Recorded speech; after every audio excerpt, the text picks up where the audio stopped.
बहुत प्रकार के देवी देवता हैं। मंदिर में जाओ, जो बेचारा न समझ आदमी है उसके लिए सब भगवान है, तो बहुत से भगवान हैं, किसकी पूजा करे किसकी न करे। देवी भी बैठी हैं, भैरव भी बैठे हैं, भवानी भी बैठी है, शनि देव बैठे हैं, करौली माता बैठी है, संतोषी माता बैठी है, भूत प्रेत भी बैठे हैं, विराज देता है कोई, गणेश जी बैठे हैं, पार्वती अम्बा बैठी है, कार्तिकेय जी बैठे हैं, सूर्य भगवान बैठे हैं, शंकर भगवान बैठे हैं, रामकृष्ण नारायण में से भी कोई ना कोई देव बैठे हैं। किसकी पूजा करें? पूजा किसकी करना चाहिए? बताओ, आपको वृक्ष को स्वस्थ रखना है तो पानी कहां डालना चाहिए? जड़ में पानी डालना चाहिए। वृक्ष को स्वस्थ रखना है तो जड़ में पानी डालना चाहिए। जैसे जड़ में पानी डाल देने से तना, शाखा, पत्ती, फल, फूल सब अपने आप हरे भरे रहते हैं।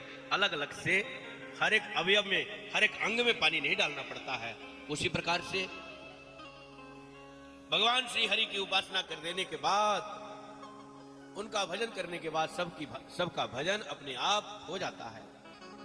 अलग अलग से उपासना नहीं करनी पड़ती है, सब अपने आप स्वस्थ रहते हैं। जा पर कृपा राम की होई, ता पर कृपा करे सब कोई। एक ही साधे सब सधे, सब साधे सब जाए। इसलिए भगवान श्री हरि की उपासना करना चाहिए। सद्भावना सम्मान सबके प्रति, सबको प्रणाम। सबई मान प्रदवाप मानी, भरत दान सब हम तुम। जाओ जहां भी देखो, जहां जहां विभिन्न मुनीश्वर पावो, आश्रम जाए जाए सिर नामो। जहां जहां देखो देव मूर्ति, सबको प्रणाम करो, परंतु पूजा एक की। जैसे किसी की पत्नी दूसरे के पति को गाली नहीं देती है, परंतु उसका दाम्पत्य जीवन अपने पति के साथ होता है, ऐसे ही किसी देवी देवता की हम निंदा न करें, परंतु उपासना अपने प्रभु श्री सीताराम जी की। सर्व समर्थ अखिल विश्व यह मोर पाया, सब पर मोर बराबर लाया। सारा विश्व ब्रह्मांड भगवान से प्रकट है और सब पर भगवान की बराबर कृपा है। इसलिए ठाकुर जी जो ऐसे मंगलमय स्वभाव वाले हैं, उनका भजन करना मानव के लिए परम धर्म है। अनन्या चिंतयन्तो माम ये जनाः परिपासते, येषां नित्याभियुक्तानां योगक्षेमं वहाम्यहम्। भगवान का अनन्य चिंतन करो।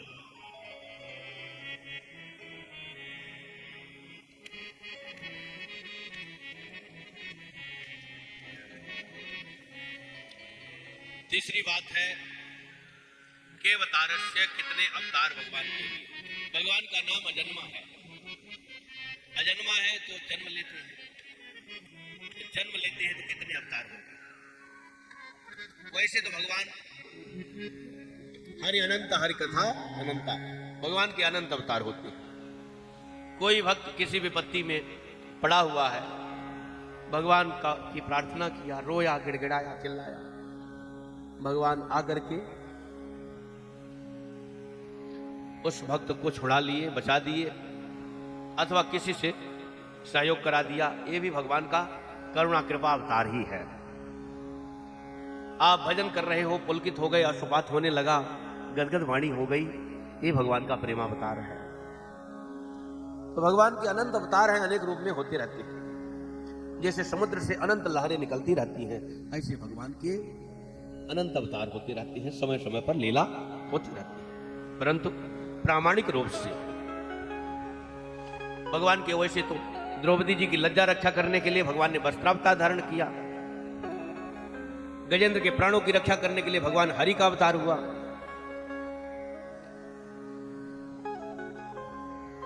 तो भगवान तो नाना प्रकार के रूप धारण करते रहते हैं, परंतु प्रामाणिक रूप से 24 अवतार हुए हैं, जिसमें पहला अवतार सनत कुमारों का, 4 भैया सनक, सनंदन, सनत कुमार और सनातन, सनत कुमारों का अवतार पहला अवतार।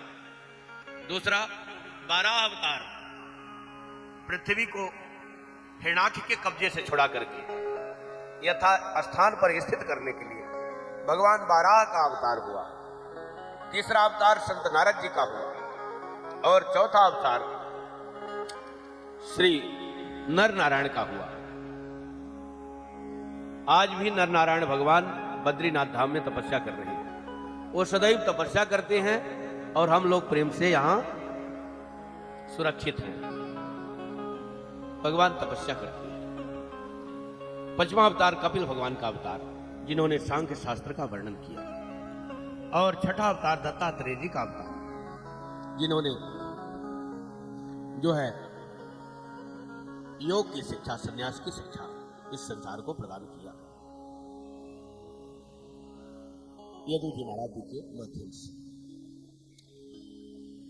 सातवां अवतार यज्ञ भगवान का, आठवां अवतार ऋषभदेव जी का, नौवां अवतार पृथ्वी जी महाराज जी का, जिन्होंने कर्म की शिक्षा हम सब जीवों को प्रदान किया।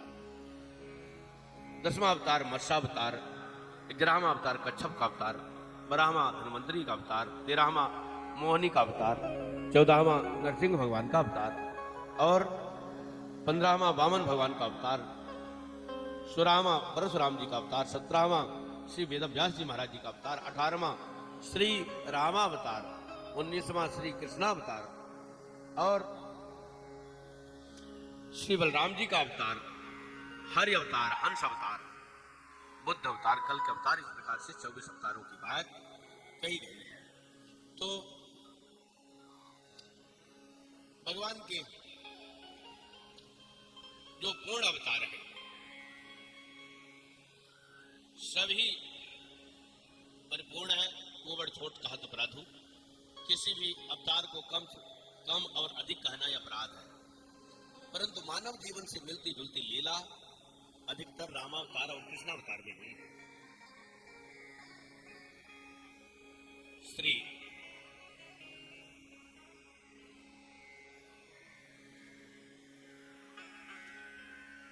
वेदव्यास जी महाराज ने भागवत महापुराण की रचना मानो इसीलिए किया है कि अधिक से अधिक भगवान के कथा का, लीला का चिंतन करके जीव की सदगति हो जाए, जीव दुर्गुणों से दूर हट जाए, सद्भावना का पाठ पढ़े, राग द्वेष से दूर हट जाए। इसीलिए भगवान श्री कृष्ण के चरित्रों का गायन किया श्रीमद् भागवत महापुराण में। श्री सूत जी महाराज जी के वचनों को सुन करके शौनकाद ऋषि कहते हैं, भगवान ये वेदव्यास जी कौन है? तो श्री वेदव्यास जी महाराज जी का प्रसंग सुनाते हैं। श्री नारायण के पुत्र ब्रह्मा जी के पुत्र श्री वशिष्ठ जी के शक्ति के पाराशर के पुत्र श्री वेदव्यास जी महाराज। इन्होंने सत्यवती के गर्भ से पैदा होकर के सीधे वन का रास्ता इन्होंने भी अपनाया। सत्यवती ने कहा, बेटा मुझे छोड़कर तुम कहां जा रहे हो? मैं कैसे अकेले रहूंगी? श्री वेदव्यास जी महाराज ने कहा, मां तुम चिंता मत करो, जब तुम्हें आवश्यकता होगी मैं तुम्हारे पास मिलूंगा, लेकिन मेरा अवतार इसलिए नहीं हुआ है जैसे संसार के लोग मंदा सुमंद मतयो मंद भाग्या उपद्रुता, उनके भाग्य मंद है, अत्यंत कर्म मंद है। कैसे खाना चाहिए, कैसे पीना चाहिए, कैसे उठना चाहिए, कैसे बैठना चाहिए, कैसे सोना चाहिए, कैसे कर्म करना चाहिए, कुछ भी नहीं है। बस सुख भी इस विध से मिले, स्वार्थ किस विध से सद है, इसके अलावा उनके कोई भी कर्म शुद्ध नहीं है। केवल खाने पीने, उठने बैठने, हंसने गाने रोने, नाना प्रकार की क्रियाओं में अपना जीवन व्यतीत कर देते हैं। मेरा जन्म किस लिए हुआ है, अपने जीवन के पहलुओं में कभी विचार ही नहीं किया। ऐसे जीवों को सुख प्रदान करने के लिए, दिशा प्रदान करने के लिए मेरा अवतार हुआ है। श्री वेदव्यास जी महाराज ने मां को प्रणाम किया और अपने लक्ष्य को समझ करके सरस्वती नदी के किनारे सम्यप्रास नाम का आश्रम बनाया और समाधि लगा करके संसार के लोगों की गतिविधियों को देखा। कोई भी सही दिशा में नहीं चल रहा है, देख करके बड़ा कष्ट हुआ। एक वेद से 4 वेद उन्होंने बनाया। ऋग्वेद से यजुर्वेद, सामवेद, अथर्ववेद, 3 वेद की और रचना किया। इस प्रकार 4 भाग हो गए वेद के, और शास्त्र की रचना किया। पुराण 6 शास्त्र और पुराणों की रचना किया। 17 पुराण की रचना किया, लेकिन इसके बाद भी उनको संतोष नहीं हुआ। मन में विचार करते हैं, हमने समाज के लिए इतना कुछ किया, लेकिन इसके बाद भी मेरे हृदय को संतोष नहीं है। लगता है कि समाज को जो देना चाहिए वो मैंने नहीं किया। जो हमसे संसार को प्राप्त होना चाहिए वह नहीं प्राप्त हुआ। ऐसा विचार ही कर रहे थे। उसी समय नारद जी महाराज जी का प्रादुर्भाव हुआ। नारद जी महाराज कहते हैं, हे व्यास जी, आपका मुख म्लान क्यों है? कैसे आप दुखी हो? वेद व्यास जी महाराज ने सारा वृत्तांत तो बताया कि मैंने वेद शास्त्र पुराणों की रचना किया, इसके बाद भी मुझे लगता है कि जो मुझे समाज को देना चाहिए आज मैं नहीं दे पाया। श्री नारद जी महाराज कहते हैं, यथा धर्मादयस्यार्था मुनिवर्यानुकीर्तितः न तथा वासुदेवस्य महिमानुवर्णितः। हे व्यास जी, आपने जो भी रचनाएं अभी तक की हैं, उन रचनाओं में आपने अर्थ, धर्म, काम और मोक्ष का वर्णन किया है, परंतु भगवान के लीला कथा का वर्णन वैसा नहीं किया है। भगवान के चरित्र की महिमा का वर्णन उतना अच्छा नहीं किया कि भगवान के चरित्रों का गायन करने से क्या फायदा होता है, वैसा वर्णन आपने भगवान के चरित्रों का नहीं किया है। जब तक सगुण लीला के चरित्र का वर्णन नहीं करोगे, तब तक आपके अंतःकरण को शांति नहीं मिलेगी। रामचरितमानस में लिखा है,